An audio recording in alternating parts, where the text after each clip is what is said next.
Ողջույն բարեկամներ, այսօր արդեն հուլիսի 25-ն է, օրը շաբաթ, եսպես ուղղակի հիշեցնեմ, որ շաբաթ երեկոյան եւ կիրակի երեկոյան ժամը 6-ին մենք ունենում ենք ուղիղ եթերում հարց ու պատասխան, շաբաթ օրը մեր հյուրը կլինի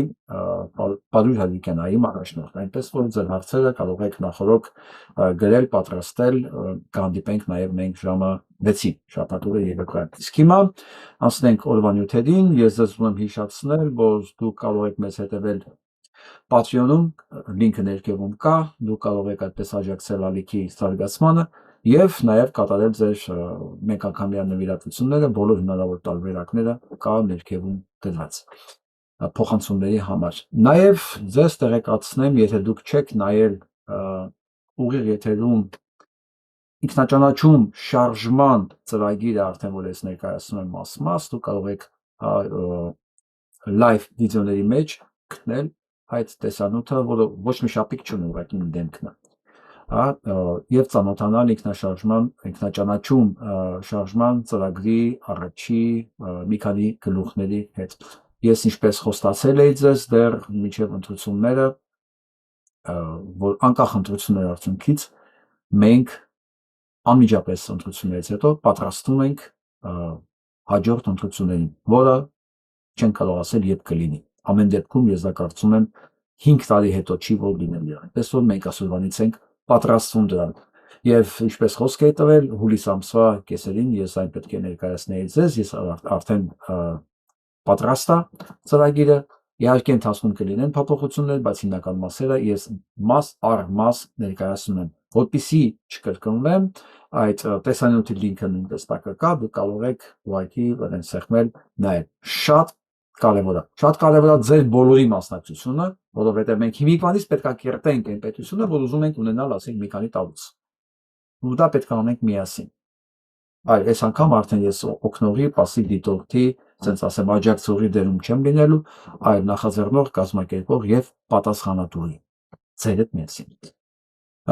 Իսկ հիմա ասենք օրվա կարևոր նորություններին։ Ինչպես եւ ակնկալում էի,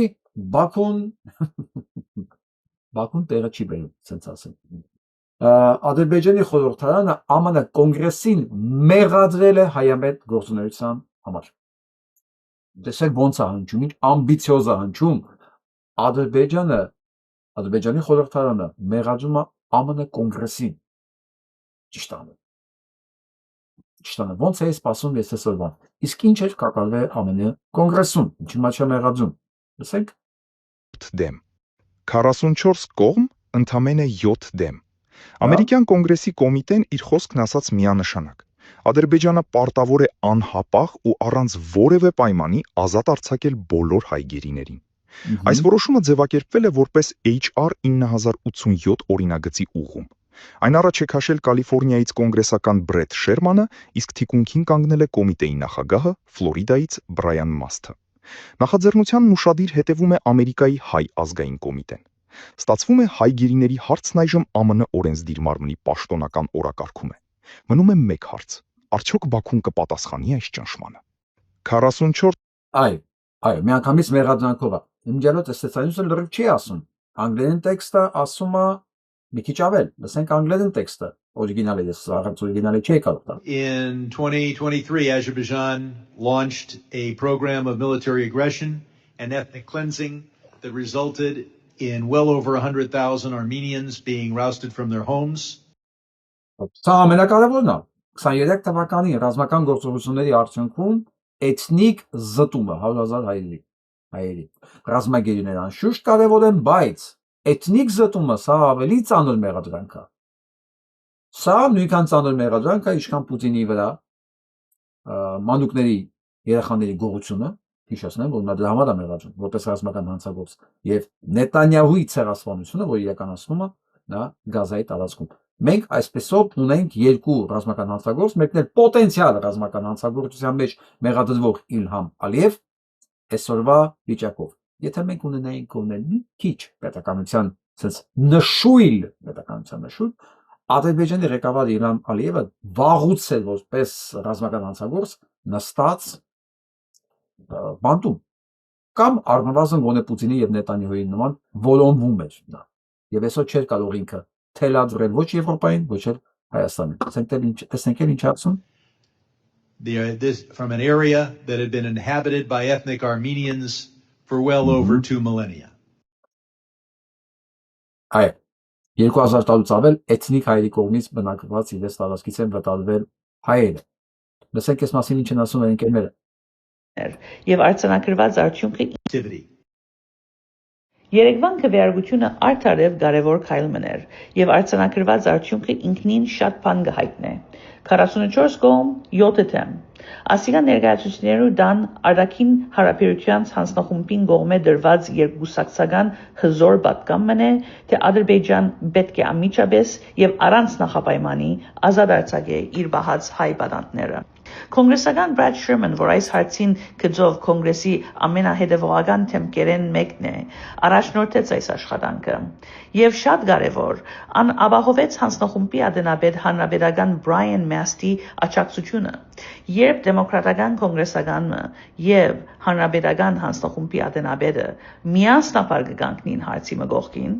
այս բարակային հայ բանատներու ազատ արձակման հարցին շուրջ Բաքուի ուղղված պատգամը ավելի սուր եւ աստեցիկ կդառնա Բացահայտորեն ասեմ, ասիգա ճիշտ այն արդյունքներն է, որոնց համար Ամերիկայի հայտարարի հանձնախումբը ամեն օր կցկտի։ Մեր երախտագիտությունը կհայտնենք կոնգրեսական Շերմանին։ Մենք էլ երախտագիտություն ենք հաղորդում ձեր աշխատանքի համար։ Անշուշտ շատ գնահատում ենք, շատ շնորհակալ ենք ձեր քրտնաջան աշխատանքի համար։ Տեսեք ինչ է ստացվում։ Նույնիսկ այս պալատը ներկայացուցիչների, դեմոկրատներն էլ, կոնգրեսականներ, հանրապետականներն էլ քննարկում են եւ համաձայն են այս հարցում Ադրբեջանին մեղադրում են էթնիկ զտումների մեջ եւ պահանջում են անհապաղ ազատ արձակել ռազմագերիներին։ Մի բան որ Հայաստանի Հանրապետությունը չի պահանջում։ Այսինքն ինչ է ցույց տալի, որ այս հարցը, էթնիկ զտման հարցը, ցեղասպանության հարցը Թուրքիայի, ռազմական հանցագործությունների հարցը անկախ նրանից Հայաստանի Հանրապետության այսօրվա թուրքական կառավարությունը հետապնդում է թե չէ, սա միջազգային հարթակներում կա։ Ասել է թե այս հարցը ապրում է ինքնիր կյանքով։ Ինքնիր կյանքով։ Ոնց որ խոսքը դուրս եկավ, արդեն դույլատերը չէ, չէ։ Հանցագործությունը կատարվեց, վերջ, արդեն կատարված փաստ է։ Անկախ նրանից տերը կբողոքի թե չէ, իսկ պարզվեց որ տիրոջը փող է տալի, ինչպես Հայաստանում մի քանի տասնյակ հազար, եթե ոչ մի քանի 100,000 մարդու, փողը տալիս ես մոռանում է։ Մոռանում որ իրան հայրենիք զրկել ես, որ մոռանում որ երեխեքին տալես սպանել ես։ Կա նա տենց հատված, ինչ անես։ Սա դեմ չես կարող պայքարել, մնում է արձանագրենք, անցնենք առաջ։ Բայց անկախ դրանից փաստը մնում է փաստ։ Եվ նույն Ամերիկայում, նույն Իսրայելում, նույն Եվրոպայում, նույն Բրիտանիայում կարող են էլի դնել այս հարցը քննարկել, ինչպես Եվրոխորհրդում այս հարցը քննարկում, այնպես էլ ներկայացուցիչների պալատում։ Սա շատ կարևոր է, եւ այստեղ մի հատ կարևոր բան էլ կա, որ այս ընթացքում Ալիևը մեղադրում է կոնգրեսականներին եւ որպեսզի իր հանցանքները արդարացնի, մեղադրում է Փաշինյան Նիկոլին հանցագործության մեջ։ Այդ որ ես ասեցի, չէ, ինքը չէ որ Հայաստանն է մեղադրում պատերազմ սկսելու մեջ։ Այս մասին լսենք տնկել Բոն Մարուկյանն ինչ է ասում, հետո մենք խոսենք։ Ախի դատարանում։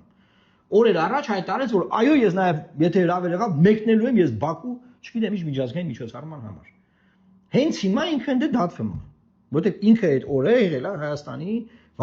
Պաստորեն հենց հիմա Նիկոլ Փաշինյանը դատվում է Բաքվի դատարանում։ Այո։ Օրեր առաջ հայտարարեց, որ այո, ես նաև եթե հրավեր եղավ, մեկնելու եմ ես Բաքու, չգիտեմ ինչ միջազգային միջոցառման համար։ Հենց հիմա ինքը դե դատվում է, որտեղ ինքը այդ օրը եղել է Հայաստանի վարչապետը։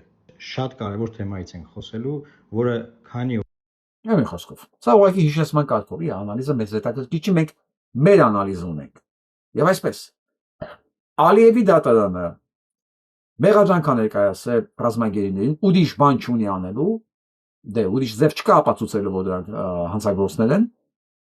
որպեսզի չասի հանցագործներ, ասում են դուք սկսել եք պատերազմ, դուք հանցագործներ եք։ Այսինքն Հայաստանի Հանրապետությունը սկսել է պատերազմ։ Բնականաբար նրանք ովքեր ձերբակալված են, ոչ Ռուբեն Վարդանյանը, ոչ մնացածը չէին կարող պատերազմ սկսել։ Բայց չգիտես ինչի, իրենք են մեղադրվում պատերազմ սկսելու մեջ։ Եվ այդ հայտարարությունների մեջ Նիկոլի Փաշինյանի անունը չկա։ Հարց, ինչի չկա։ Այն հանգամանքը, որ Նիկոլի անունը չկա, դե չի նշանակում, որ Նիկոլը չկա, որովհետև Ադրբեջանին կարող էր պատերազմ հայտարարել մենակ Հայաստանի Հանրապետությունը, իդեմս Փաշինյան Նիկոլի եւ Խորհրդարանի։ Ընդդեմ Փաշինյան Նիկոլը մենակ ինքն էլ չէր կարող դա հայտարարել, բայց մեղադրանքը ներկայացված է հենց այդպես, որ Հայաստանի Հանրապետությունն է դա իրականացել հարձակում պատերազմ Ադրբեջանի նկատմամբ։ Հետաքրքիր է, ինչու Նիկոլի անունը չի շեշտում ստեղ։ Ասեն, հո չենք մոռացել, որ Արայիկ Հարությունյանը արդեն ցուցմունքը տվել է վաղուց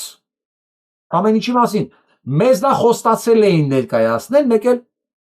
կորավ ինֆորմացիոն դաշտից, էլ ոչ մի ցուցմունք չկա։ Դրանից հետո Փաշինյան Նիկոլը ինչ ընդեր դուրս է գալի Ալիևի բերանից ստեղ անում է, ինչ դուրս է գալիս ստեղ խոսում է ինքը, ինչ հապետ վազելով անում է, ինչի, որովհետև Արայիկ Հարությունյանը ցուցմունք է տվել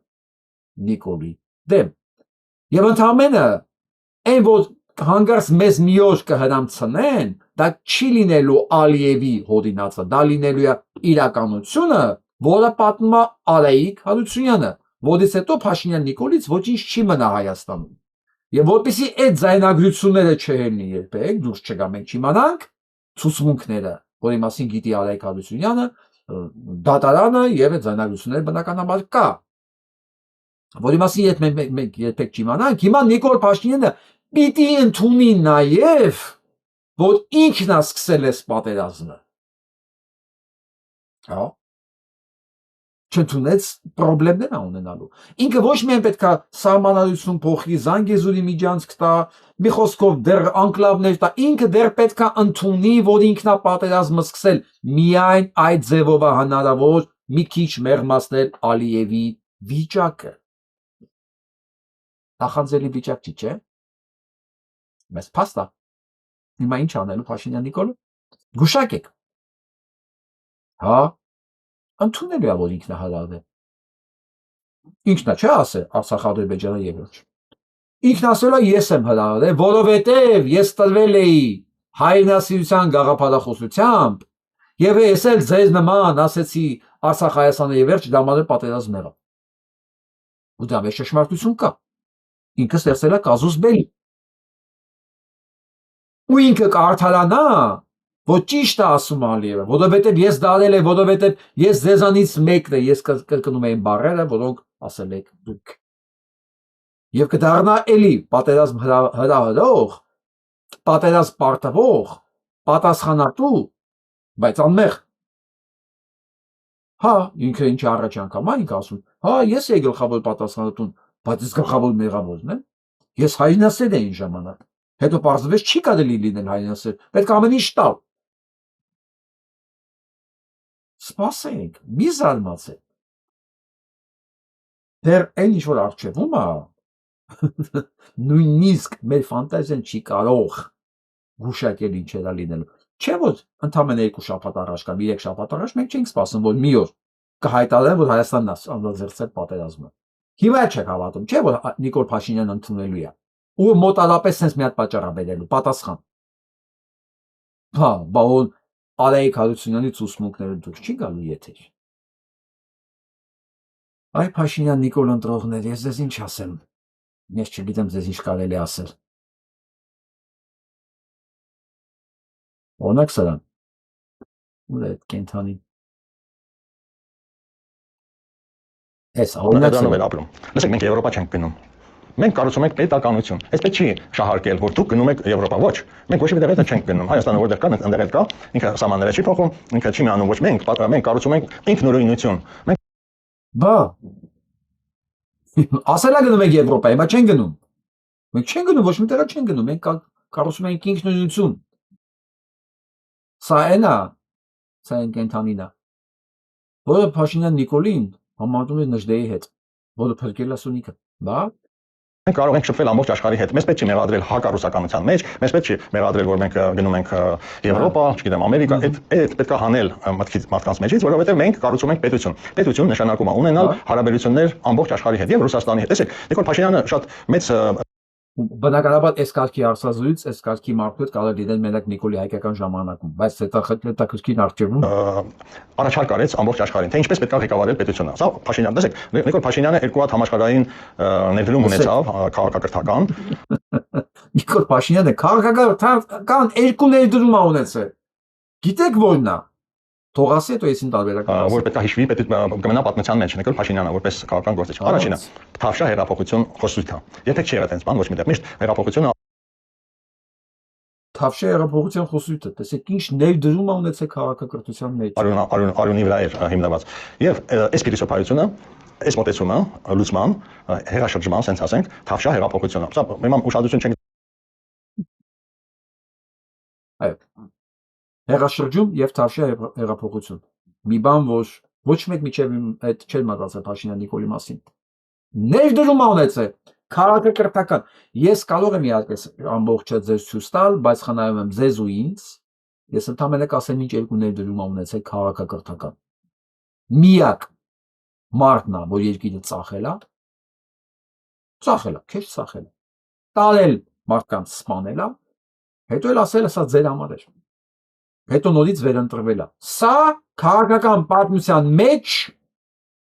չլսված, չտեսնված, այո,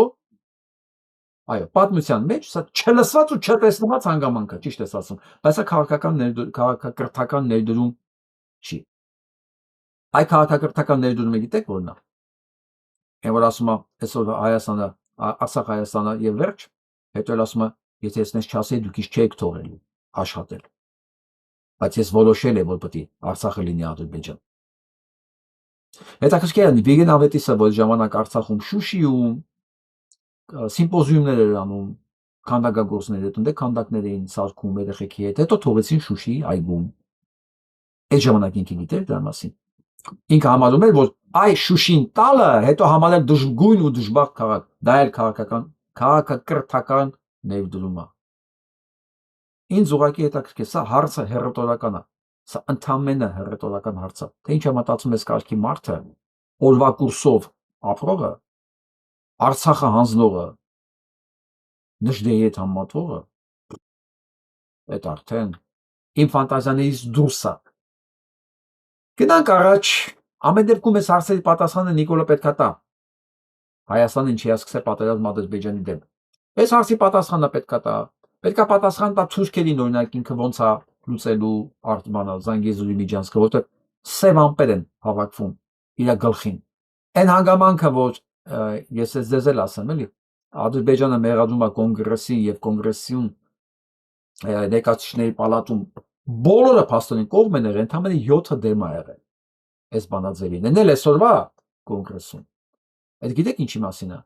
որ վաղը դա էլ չի լինելու։ Վաղը, որ նոր,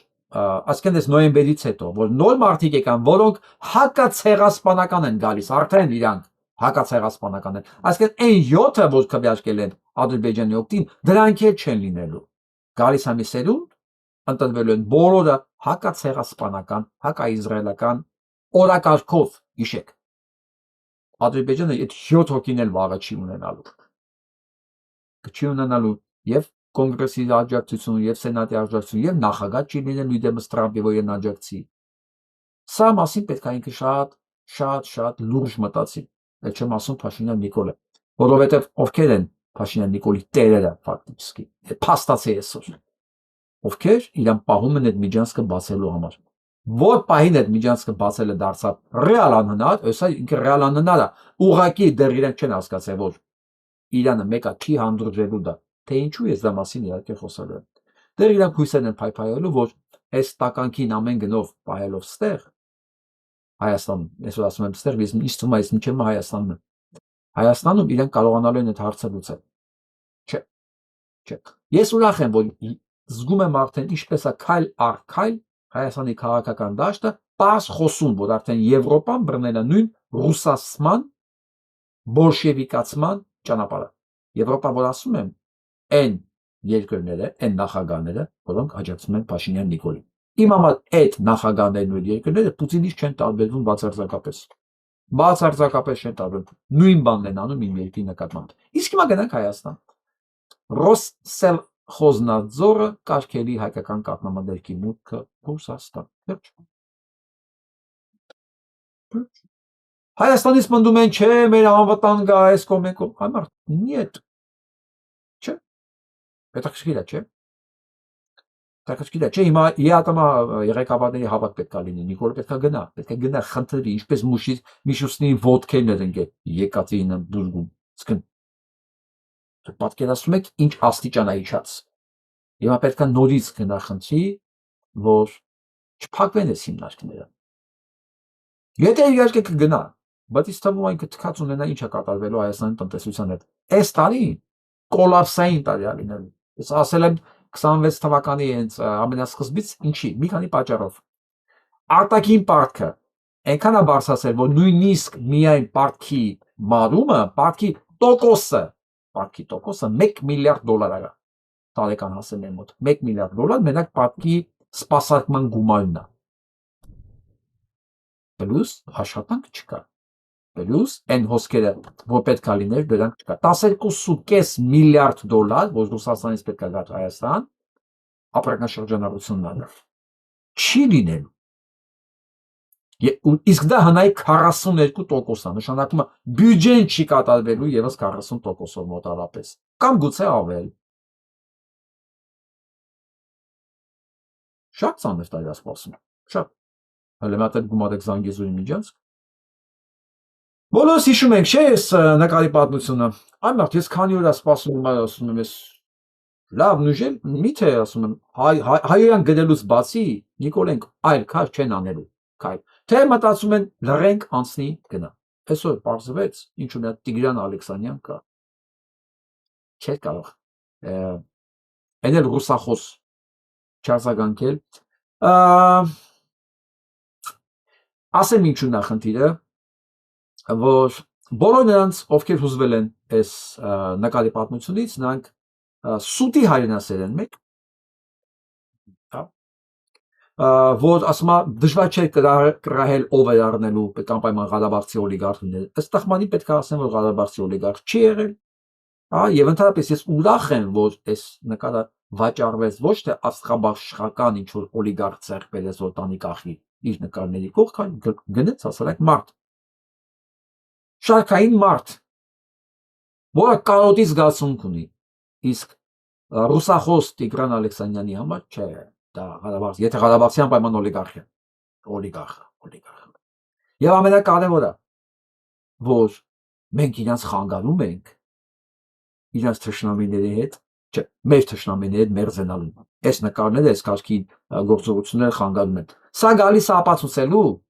այն հանգամանքը, որ իրոք այս հրամանն եղել է, իրոք այդ կարգադրությունները կա, եւ Նիկոլի ընտրազանգվածը պատրաստ է հորնել ուրանա, մորնել ուրանա, եկեղեցիներ ուրանա, հոր գերեզմաններն էլ քանդի, վրի խաչը հանի, խաչքարերը հանի, ամեն ինչ անի, այն ինչը կպահանջի Ալիևը Իրանից։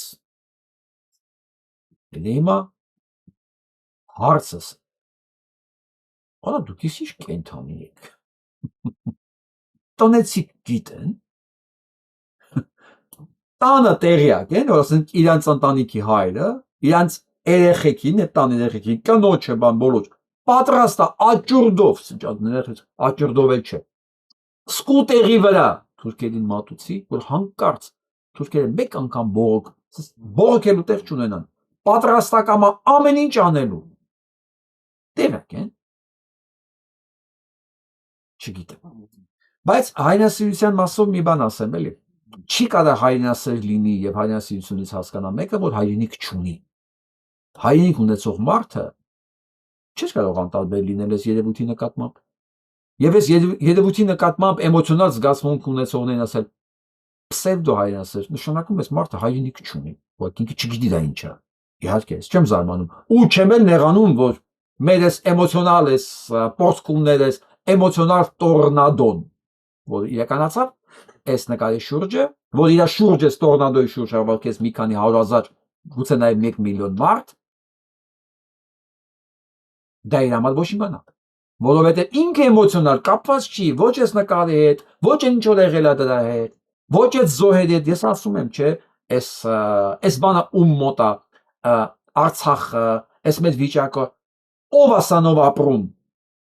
Մենակ նրանք են ապրում, ով այդ պատերազմի օրերին գիշերցերեք չէր մտածում ոնց իր զինվորին օգտակար լինի։ Ով նոյեմբերի 10-ին լացել է։ Մենակ իրաց համար է սա կարևոր։ Մնացածի համար։ Ասեմ, ես եղել եմ տոնավաճառները մեր ժամանակ, ես գնում էի, չէ, կտոր էինք առնում, թել էինք առնում, ինչ հնարավոր է առնում էինք, որ մի բան կարեինք ուղարկեինք զինվորին, չնայած այդ մեր գործը չէր, բանկար, բյուջե կար, չէ։ Բայց ով էր այդ ժամանակ այդ մասին մտածում։ Չէ՞ որ այն ժամանակ տեսնում ենք նույն տոնավաճառում ոնց կային մարդիկ, մեր համար ինչ տարբերություն է ինչի համար եք տանում։ Ոչ մի կոպեկ, ոչ մի զեղչ։ Կային։ Իհարկե այդ ժամանակ իրանք չգիտեին ով է այդ առնողը կամ կողքից էդ ով է լսողը։ Շան լապներ թափում այդ ժամանակ, ասես տորնադոյի նման թափվում էր գլուխներին ու իրանք վախենում էին նույնիսկ ծպտուն անեն։ Մտածում էին ով է այս դիմացինը, որ ասենց անբռնազբոս նվաստացնում է իրենց։ Ես գիտեմ այդ առևտրականների հոգեբանությունը։ Իրանք չգիտեն այս ջղայնացածը, որ եկել է ԱԱՑ-ից է, դատախազությունից է, որ ասենց ինքնավստահ լցնում է վրեքները։ Ես դանով էի զբաղված, իհարկե ոչ հաճախ, բայց մեր երբեմն այդպես մարդկանց հետ շփվել եմ եւ իրանք վայելել են այդ պահը ամբողջ այդ քաղցրությամբ, էլի։ Ես վստահ եմ, որ մի քանի օր իրանք այդ տաղավարն էին նույնիսկ վախենում մտնել, որ հանգարց կարող է ես վերադառնամ։ Լեն դες դեպքեր։ Այ դրանք օրինակ ոչ մի հոգևոր կապ չէին կարող ունենալ, ոչ կորուստների, ոչ զոհերի, ոչ մի բան, եւ դրանց համար այդպես հայրենիքից խոսալ է, իհարկե, պսեվդո հայրենասիրություն է։ Յորդ, քաղաքական չի ինչ որ ես ասում եմ, սա զուտ մարդկային է։ Եվ այն մարդիկ, որոնք զուրկ են այս էմոցիոնալ վիճակից, թող ներեն ինձ։ Իրանք ինձ համար անասունից չեն տարբերվում։ Իրոք։ Ոչ թե իրենք որ Նիկոլ են ընտրել, չէ։ Ոգի որ իրենք իրոք անասունից չեն տարբերվում։ Որտեղ օրինակ իրանց է հատուկ, որ իրենք չունեն ոչ մի զգացում իրենց մոտ։ Հորթին կողքը մորթում են ինքը անասունի պես արածում։ Գնանք առաջ։ Հասկանանք ինչից է դա։ Անենց լավ է ասվում ստեղ։ Почему предатель агрессирует в сторону того, кого предал? Սմայիչիա դավաճանը ագրեսիվ նրա նկատմամբ ու ինքը դավաճանել է։ Չէ՞ որ այս տականքներին չեն ագրեսիվ մեր նկատմամբ։ Ինչի՞ է Նիկոլը բոլորին զբռնում, ասում է ձեզ խեղդելու են փռասներ, ինչի չեք մեռել, ինչի չեք չեն սպանել։ Ինչի է այդ ագրեսիան։ Հիմա կբացատրի հոգեբանը։ Каждый убийца, вор, обманщик, предатель, насильник ненавидит свою жертву. Ցանկացած հանցագործ, մարդասպան, բռնաբար, մի խոսքով գող, ատում է իր զոհին։ Ինչի՞։ Ненавидит за то, что жертва стала прямым свидетелем морального падения этого человека. Որովհետև ատում է, որովհետև դիմացինը ում ինքը այդ վիճակին է դրել, ինքը վկան է իր բարոյական անկման։ Ես հիմա գրզոյենց հիշում եք մի քանի օր առաջ ասել եմ, ոչ միայն տուժողն է իր թշնամին, այլ նրանք բոլոր նրանք, ովքեր նաև վկա են եղել կողքից այդ process-ի։ Փաշինյան Նիկոլը ոնց որ ատում ասենք այն բժիշկին, գինեկոլոգ, Արտուր Օսիպյանին կամ այն երեխայի հետ այն մորը, որի sense թռել ուզում է խեղդել, ինքը դրա այդքան ատում է բոլոր նրանց, ով իրան տեսել է այդ վիճակներին։ Նաև ով տեսել է իրան նվաստացում, իր կեղտոտ վիճակը, ինքը բոլորին է ատում, ասել է թե, որովհետև ինքը ամեն ինչ արել է հանրային։ Ինքը գիտի, որ իրեն այդ վիճակում տեսել են այդքան մարդ, ու ավելի վատ վիճակում են տեսել մարդիկ, այդ ժամանակ եմ ասում, գրոզը դու առաջինն ես, Ալեն, Արարատ, այդ ինչքան ժեխեր կաք դուք Նիկոլի կողքը, դուք առաջնային զոհ եք, ինքը ձեզ չի ներելու հնարավորության դեպքում, որովհետև դուք տեսել եք այն ինչ որ պիտի չտենայիք, դուք գիտեք այն ինչ որ պիտի չիմանայիք, ով է ինքը, ով է Աննան, ով է իր այդ լաճերը երեխեքը, հասկանում եք, դուք առաջնային վտանգի տակ եք, դուք լուրջ չեք ընդունում սա, հələ հոգեբանին լսեք, սա կրիմինալ պատմություններ ունի հետևում, այն ինչ որ ես ասում եմ, սրա հետևում ապացույցներ կան, հատորներով պատմություններ կան, Սա իմ երազանքները չի, սա իմ ցանկությունը չի, սա օբյեկտիվ իրականությունն է, սա հոգեբանական հետևանքներ ընդհանրապես։ Շարունակություն ունենք։ Но в то же время каждый спаситель обожает своего спасаемого, потому что тот стал свидетелем проявления божественной части Спасителя. Եվ նույն ձև ամեն փրկող ամենաշատ սիրում է նրան, ում ինքը փրկել է, որովհետև այդ փրկվողը ինքը վկանա այդ աստվածային գործողության, որ իրականացել է։ Это и есть основной закон. Делайте выводы. Եվ դա սա հիմնական օրենքն է, ասում է, դուք հետևություն արեք։ Ով վնաս է տվել, ինքը ամենաշատ ատում է նրան, ում ինքը այդ վնասը տվել է։ Ով օգնել է, ինքը ամենաշատ սիրում է նրան, ում ինքը օգնել է։ Հայերենում դրա համար լավ խոսք ասում է, լավություն արա, գցի ջուրը։ Իսկ այն մյուս տարբերակը, այն բումերանգն է, որ ասում է, ոնց ուզում ես արա, մի օր հետա գալիս, անպայման։ Կարծում եմ շատ լավ բացատրեց, թե Նիկոլ Փաշինյանը թվացյալ հաղթանակից հետո ինչի է շարունակում ատել բոլորին, որովհետև ոչ մեկ չէր հասկանում, թվացյալ դու հաղթել ես, չէ, ինչի չես հանգստանում, որտեղ նախ ինքը գիտի ոչ չի հաղթել, երկրորդը իրեն բոլորը տեսել են պարտված վիճակում, բոլորը տեսել են իր թույլ, կեղտոտ, իր իսկական դեմքով։ Դրա համար էլ այս հաղթանակը իր մոտ ոչ մի ուրախություն չի բերել։ Նախ որոնց հաղթանակ չկա իրականում է Պյուրոսյան հաղթանակը, որի դիմաց ինքը ավելի շատ է վճարելու դեռ, քան եթե ինքը պարտվեր։ Ես վստահեցնում եմ, հաղթանակներ կան, որ շատ ավելի թանկ են նստում, քան պարտությունը։ Թվացյալ ճակերտավոր հաղթանակն։ Այս դեմքը տեսնում եք, ժպիտը։ Սա օրինաչափություն է։ Ստես լինել է անկախ մենք ուզում ենք դա, թե չէ։ Գնանք առաջ։ Օրվա ապրող զմերուկ ծախողին եկավ սարկեց շարով խփեց գնաց այդքան բան կարամա։ Շարի մեջ գտեց այդ տղուն ու տարան փակեցին։ Գյուղմթերքի այս մեծածախ շուկայում վաճառողները մեղմ ասած տարակուսած են։ Շաբաթվա սկզբին կոստյումով բլոգեր քաղաքագետն ու իրենց կողքին զմերուկ վաճառողը կոշտ բանավեճ ունեցան ու 3 իրավապահները ձերբակալեցին վաճառողին։ Գալստուկով կոստյում շալվարով հագնված է, նրան ասենք կարելի ասի ես ձեր մերը, ձեր հերը, բայց եթե այն մեկ ասենք գյուղացի է, վաճառող, ասենք դախլի հետևից, որ ասի ես քու մերը, ասենք նոտաները արդեն հետ ասում են, նրան խուլիգանություն է, իսկ ասենք պաշտոնյաներն է խուլիգանություն, չի։ Ինքը ոչ մի բանում մեղ չունի,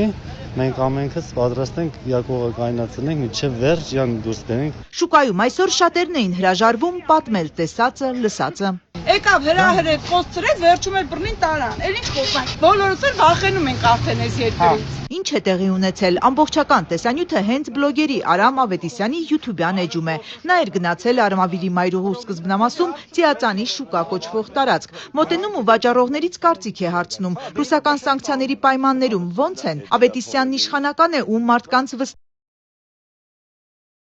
Այս տականքի սա է, այս նույն տականքն է, մի հատ լսեք։ Անա ասեր Լևոն Տեր-Փեսյանը ճիշտ է, ես սխալվեցի, իրանց չարաչար սխալվում են, քանի որ գիտեք, այսօր իմ կարծիքով արժեքային համակարգի հարց է դրված այդտեղ, որտեղ նայեք, տեսեք ինչ է կատարվում, այսօր ում կողմից է գնացել ինքը կալանքի, չէ, այսինքն Արցախի առաջի Հանրապետության նախագահան, Հայաստանի Հանրապետության երկրորդ նախագահան, պետականության ակունքներում կանգնած մարդը այսօր դատապարտվում է բանակից թռածների կողմից։ Մարդիկ, որոնք որ ընդհանրապես պետության հետ կապ չունեն, բախտի բերմամբ հայտնվել են կառավարությունում։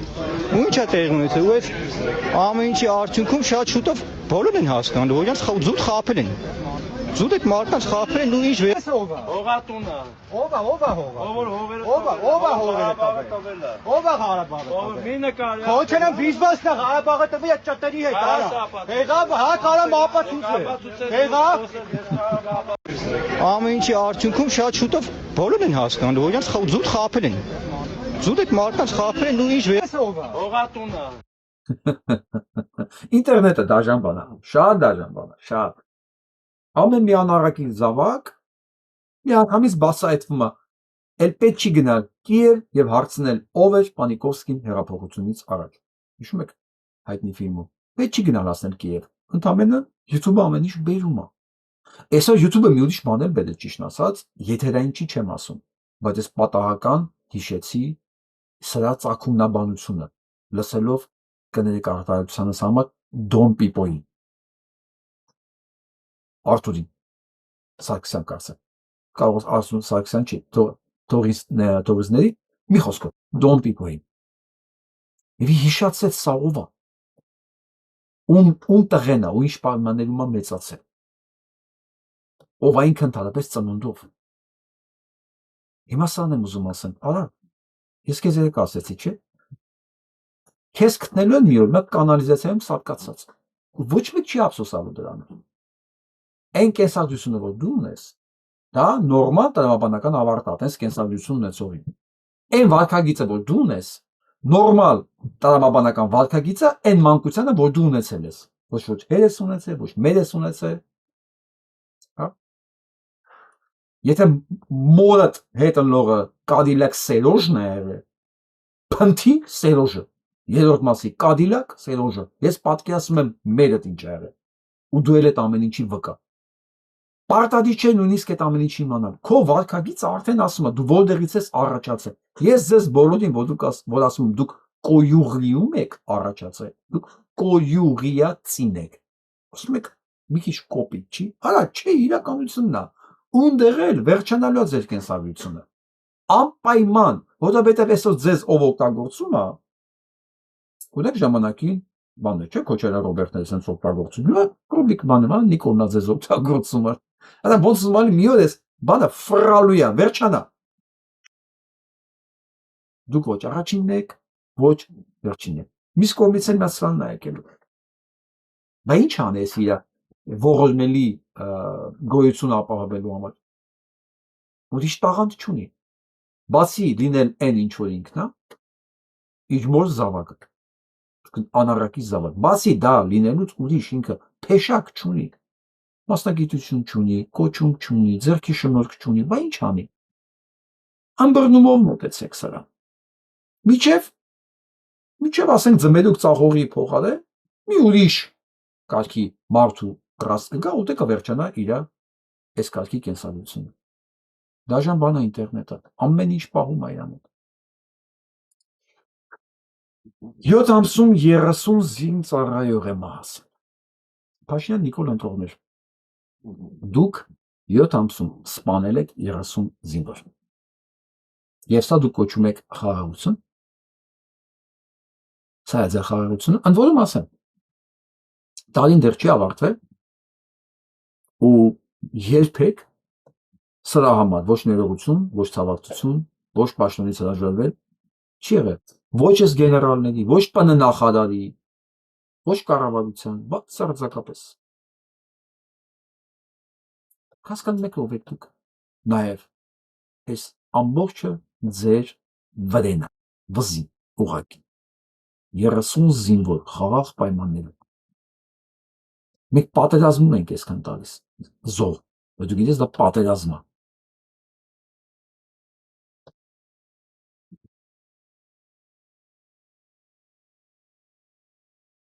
Սա գիտեք ով է։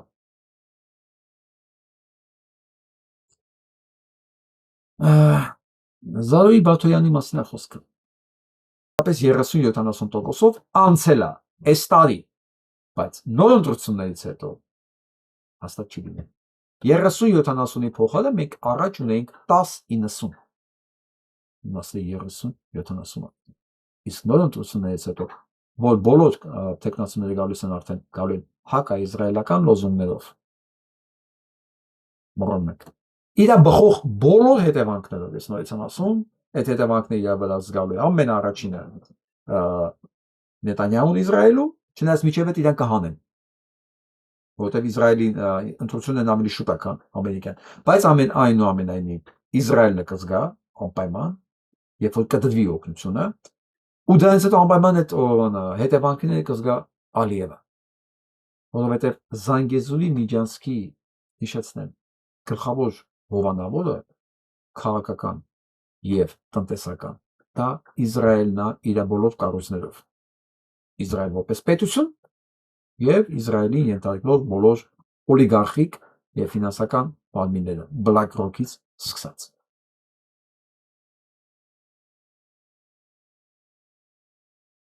Այս դրա մասին է AIPAC, the most powerful pro-Israel lobby in America, just cut off campaign funding for over 24 House Democrats who voted to end military aid. Այս ասում որ 24 հոգուց ավել կտրել այլ ֆինանսավորումը, որտեղ դեմ են կրկել իրանց օգնությանը, որ Ամերիկայի Միացյալ Նահանգները շարունակի օգնել Իսրայելին։ Իսկ սա Իրանն է։ Իրանը սպասում է մոբիլիզացիայի հրամանի եւ պատրաստ է մեծ մասշտաբի պատերազմի։ Ոչ մի նահանջ, ոչ մի քայլ հետ, ոչ մի կոմպրոմիս սկզբունքով են ապրում իրանցիները։ Չգիտեմ։ Ես ուղղակի հիանում եմ, չգիտեմ ինչ ասեմ։ Նախանձել կարելի է միայն, բադի նախանձով ու սովորել։ Արդյունքում սա նայեք։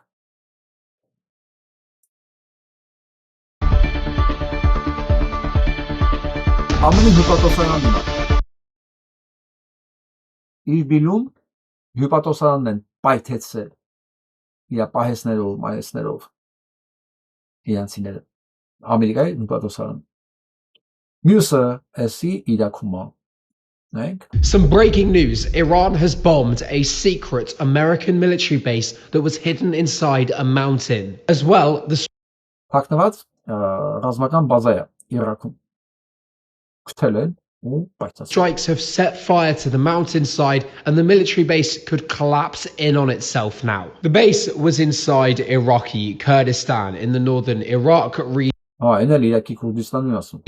and Iran claims it was being used to store weapons used to attack Iran. And videos from the area show massive fires sweeping across the mountainside. Israel's military said they targeted, quote, the headquarters of Kurdish groups backed by the USA. These strikes Հիշեցնեմ, որ հենց այս խմբավորումներին են ուզում զինել, որ ցավակային ճանապարհով մուտք գործեին Իրան։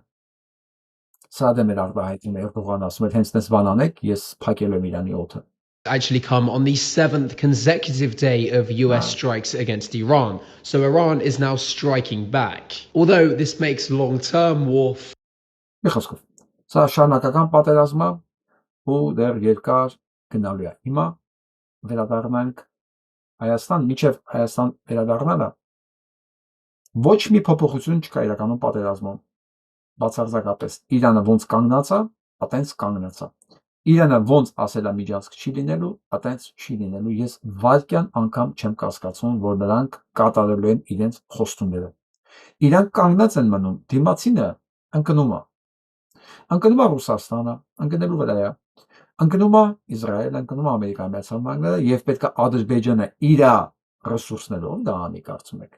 Հա Ադրբեջանը կարա իր ռեսուրսներով քանդի Զանգեզուրի միջանցքը առանց Ամերիկայի ու Իսրայելի աջակցության։ Նույնիսկ Թուրքիան ռիսկ չի անի մտնել պատերազմի մեջ։ Թուրքիան ընդհանրապես պետք չի կոնֆլիկտ Իրանի հետ։ Ինքը շատ լավ հասկանում է դրա հետևանքները նաեւ։ Տեսնում է, չէ՞, նա ինչ են անում։ Տեսնում է Ադրբեջանը չի հասկանում, ուրա թե չհասկանա, իրոք, ուրա թե չհասկանա։ Բայց հաշվի առնելով, որ հիմա գրմռում է սենատի դեմ, այս կռիվը հետաքրքիր ավարտ է ունենալու։ Ու այս ավարտվելու է միջև աշուն։ Այնպես որ մենք միջև աշուն հետաքրքիր փոփոխություններ ենք տեսնելու։ Մնում է մենք կարողանանք դիմագրավել այն ինչ որ մեզ սպասվում է, այն հարձակումները այս ներքին թուրքերի կողմից։ Որ փակեցը ռուսը, ես եմ շահելու, ինքը 18 միլիոն փող ունի ջեբը, իսի մեն 60,000 թոշակ սա, հաշվանդամության, 600,000-ով գազ կպագեմ,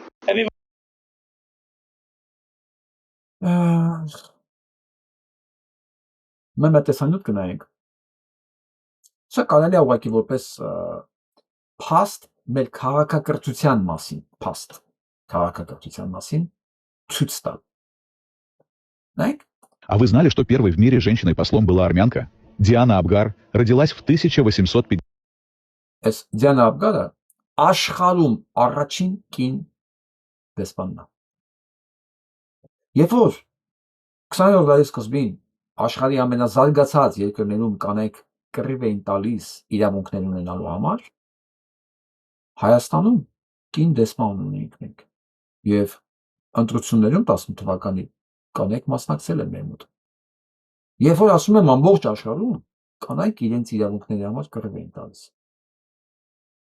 В 1959 году в Бирме, в армянской семье. Училась в Калькутте, свободно владела английским и санскритом, а армянский язык выучила самостоятельно. Выйдя замуж за купца Микаэла Абгара, она вместе с ним переехала в Японию, в портовый город Йокогама. Там они открыли торговую компанию и гостиницу. Параллельно Диана занималась литературой и публицистикой. После смерти мужа она взяла на себя управление бизнесом и стала активно заниматься дипломатической и просветительской деятельностью.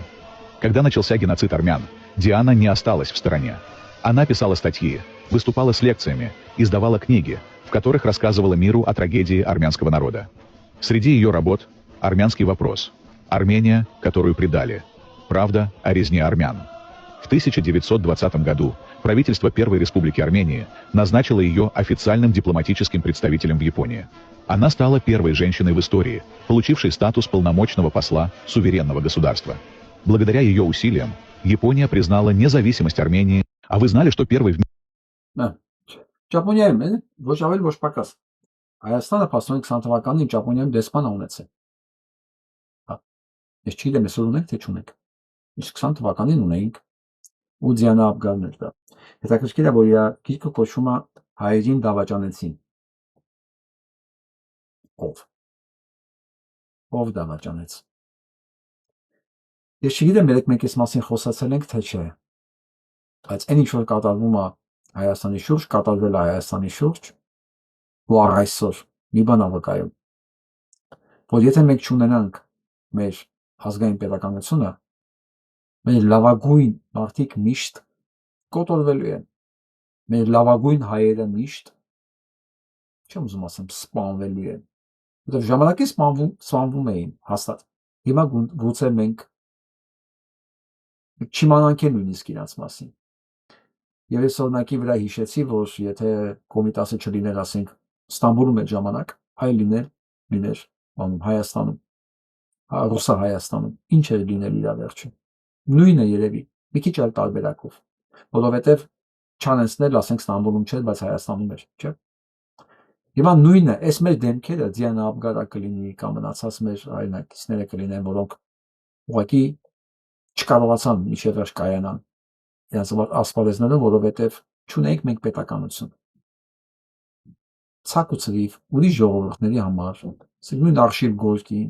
նույն Սարոյանը, տարբեր ժողովուրդների համար այսպես փոշիացան ու գնացին։ Ինչ կլիներ Հայաստանի վիճակը, եթե մենք իրոք ունենայինք պետականություն, տես էլ մնայինք, բոլշևիկները չգրավեին։ Բայց ես գիտեմ մի բան, որ քանի մենք չունենք ուժեղ պետականություն, հայ ստեղծագործ ոգին, տաղանդը, ինքը ծառայել է միշտ օտար երկրներին, օտարներին։ Մեզ մնալու է տակի ինչ որ մենք հիմա ունենք, տակի նիկոլները։ Այս կարգի կառավարապետությունը շատ կարևոր է։ Հրեաները գտել են ձևը։ Հրեաները տեղավորվեցին բոլոր համակարգերում եւ կարողացան ցած մնալ։ Ու ընթացքում ստեղծել այդ ռեսուրսի հաշվին իրենց ուժեղ պետականությունը։ Որոնք տեղավորվեցին, մնացին, բայց ծառայեցին բացառապես այդ պետականություններին։ Ու ընթացքում գնացին փոշիանալով։ Մինչդեռ իրոք Հայաստան պետությունը այդ բոլորի կարիքը ուներ։ Սա եմ ուզում ձեզ ցույց տամ։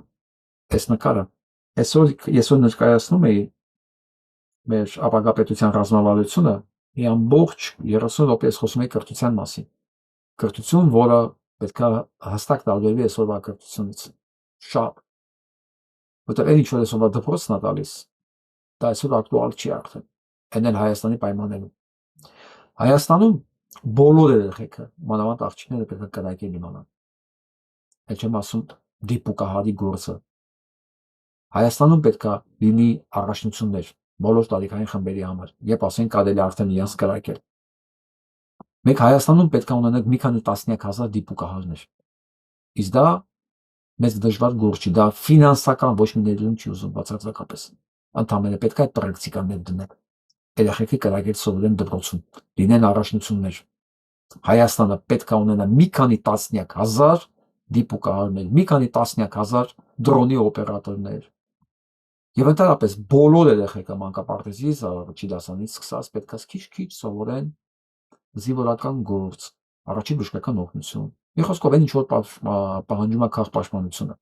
Այսօրվա իմ հարցում այսօր ձեզ կոչ է անում նայել, որի լինքի մատակը կարող եք նայել, դրան էլ նվիրված։ Այո, մենք պետք է դառնանք ազգ բանակ։ Ես ես հիշացնեմ, ինչի Ամերիկայի Միացյալ Նահանգները ռումբ գցեց, ատոմային ռումբ Ճապոնիայի վրա։ Որտեղ երբ որ Ճապոնիան ուզում էին գրավի 45 թվականին, մի գյուղ գրավելու համար ամերիկյան նավատորմը տևեց այնքան զոհ, որ իրենք հաշվեցին, եթե այս նույն տեմպերով իրեն գրավեն Ճապոնիան, Ամերիկայի բնակչությունը իրենց չի հերիքելու։ Այդպես դիմադրություն էր Ճապոնիայում։ Փոքրիկ Ճապոնիան հսկա Ամերիկայի Միացյալ Նահանգները։ Մի գյուղ գրավելով այնքան զոհ տվեցին, իրենք կանգնացրեցին պատերազմը, ասեցին այս հարցը մենակ երևի ատոմային ռումբով լուծվի։ Ազգը, երբ որ դառնում է բանակ, ինչպես ասում են նժդե, Աստված չի կարող հաղթի նրա։ Մենք պետք է դառնանք այդ ազգ բանակը։ Ուրիշ ընտրություն մեզ Աստված չի տվել։ Չի տվել։ Դուք պատկերացնեք մեր երեխեքը ինչ հպարտությամբ են կրելու այս շորերը։ Վերանալու են անջրպետը, այն fake անջրպետը, որ հիմա կա հասարակ քաղաքացի եւ բանակ, կամ քաղաքացիական հասարակություն եւ բանակ։ Նրանք պետք է դառնան մի օրգանիզմ, օրգանական իրաց միացությունով։ Այո, այս համազգեստը, այս գույները, այս կյանքը, այս պրակտիկան պետք է լինի մեր կենցաղի մի մասը, մեր ուսման process-ի մի մասը։ Խնամատ փորելուց սկսած մինչև առաջի ռազմական օգնություն մենք պետք է անգին իմանանք, ուղղակի, իսկ գիտեք երեխեք ինչ հետաքրքրությամբ դա կանեն։ Նույն թռնելը, նույն վազելը, նույն զենքի հետ աշխատելը, նույն մրցույթները։ Մենք չգիտենք ինչ տաղանդներ են կորում։ Ինչ դիպուկահարներ են մեր մոտ կորում։ Մենք գիտենք, որտեղից իմանանք, երբ որ մենք չենք ֆիլտրել, երբ որ մարդկանց մեկ այդ հնարավորությունը չենք տվել։ Իսկ ապագա պետությունում այդ ամեն ինչը, այդ դրոնաշինությունը, օպերատորությունը, ռոբոտաշինությունը, այդ քաղաքապաշտպանությունը, իր բոլոր կոմբանով, հետախուզական գործով, առաջնորդով, մի խոսքով, դա մի ամբողջ համակարգ է, որ պետք է ներդրվի դպրոցներ, մենք պետք է ուրիշ պետություն դառնանք, ուրիշ, որ ունենանք ուրիշ ապագա, որովհետև այս կրթական համակարգով, այս ռեսուրսով, այս տրամաբանությունով ուրիշ ապագա հնարավոր չի ունենալ։ Չի կարող ուղղակի։ Եթե մենք ուզում ենք ունենանք այլ արդյունք, այլ ապագա, մենք պետք է փոխենք մեր ռազմավարությունը, ու դա պետք է սկսել հենց դպրոցից, մանկապարտեզից։ Եվ վերջում ուզում եմ սա ձեզ ներկայացնել։ Սյունիքում կա մի գերեզման, որը 300 տարի շարունակ ժողովուրդ հրաժարվել է ընդունել։ Այն առանձին է, առանց խաչի, առանց արձանագրության, ճանապարհի եզրին, բոլորից հեռու։ Ինչու՞։ Պատասխանը մեզ տանում է 1725 թվական։ Եղվարդի կամ Շուշանների դաշտի ճակատամարտում Արծվանիկի Մելիք Ֆրանգյուլը դավաճանում է հայկական զորքերին։ Այդ դավաճանության հետևանքով նահատակվում է Թորոս իշխանը, եւ Դավիթ բեկի գլխավորած ազգային ազատագրական պայքարը ծանր հարված է ստանում։ Բայց ամենահետաքրքիրը այն է, որ դավաճանությունից հետո այս դավաճանը կարողացել է իր տերերի աջակցությամբ մի քանի տարի կառավարել Սյունիքում։ Բայց պատմությունը այստեղ չի ավարտվում։ Թորոս իշխանի զինակիցները գտնում եւ սպանում են այս դավաճանին, իսկ հետո իր վճիռը կայացնում է ժողովուրդը։ Արծվանիկցիները թույլ չեն տալիս, որ սրան հանձնեն գյուղի ընդհանուր գերեզմանատանը։ Հարազատները ստիպված սրան թաղում են ճանապարհի եզրին, բոլորից առանձնացած։ Այս գերեզմանի կողքով անցնողները տարիներ շարունակ թքում անիծում են սրան, իսկ ժողովրդական ավանդությունը պատմում է, որ նույնիսկ ցանկացել են հանել սրա ոսկորները, բայց գյուղացիները ասել են թող մնա, մեկ էլ շանթոտը վերջ չանենք։ Յուրաքանչյուր ժամանակ իր դավաճանները ունի։ Բայց հետաքրքիրը այն է, որ անունները փոխվում են, դե ժամանակները նույնպես։ Բայց ժողովրդի հիշողությունը, իր դատավճիռը հազվադեպ է։ Շնորհակալություն Անի Արաքելյան։ Տեսեք, հատուկ բարձրացեցի, որ դուք իր նկարն էլ տեսնեք, իրան էլ տեսնեք, այսենց անպայման հետևեք իրան։ Եթե այս տեսանյութը պատրաստված լիներ տղամարդ, տղա երիտասարդ, ես դա նորմալ կհամարեի եւ ոչինչ չի ասի։ Կարձանագրեին փաստ ու կանցնեին առաջ։ Բայց երբ որ նման տեսանյութեր պատրաստում են աղջիկները, ես հուզվում եմ։ Իմ պատասխանատվության զգացումը ավելի է բարձրանում։ Իմ մեղքի զգացողությունը ավելի է բարձրանում։ Որ ես մեր երիտասարդներին, իդեմ մանավանդ ես իմ համար եմ ասում, չկարողացա թողնել են ինչ որ իրենք արժանի են եւ հիմա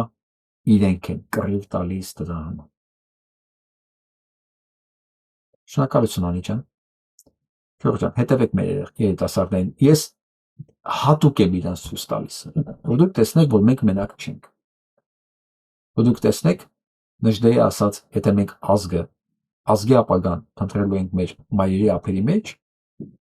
տեսնենք, որ այնտեղ կա նաև անիներ։ Նշանակում է ազգը ապագա ունի։